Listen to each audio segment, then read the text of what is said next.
लागली होती नात्यांमध्ये आग, पण ते कोणी विझवली नव्हती. लागली होती नात्यांमध्ये आग, पण ते कोणी विझवली नव्हती. आता मी कोणाला आपलं मानू?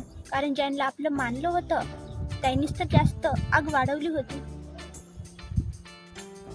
बोलणं सगळ्यांनाच येतं. कोणाची जीभ बोलते, कोणाचा हेतू बोलतो, कोणाचा पैसा बोलतो, तर कोणाचं पद बोलतं.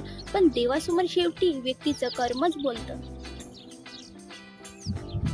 जे समोर गोड बोलून पाठीमागे माझी बदनामी करत होते, जे समोर गोड बोलून पाठीमागे माझी बदनामी करत होते, एक काळ होता ते माझ्या खांद्यावर डोकं ठेवून रडत होते.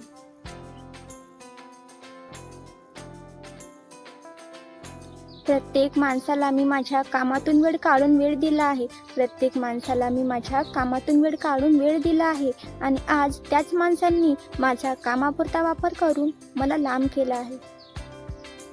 मी मतलबी लोकांसोबत आयुष्याचा प्रवास ठरवला होता. मी मतलबी लोकांसोबत आयुष्याचा प्रवास ठरवला होता आणि माझ्या वाईट वेळेमध्ये जे मला येऊन बसले त्या सापांपेक्षा घातक लोकांना मी माझ्या हाताने घास भरवला होता.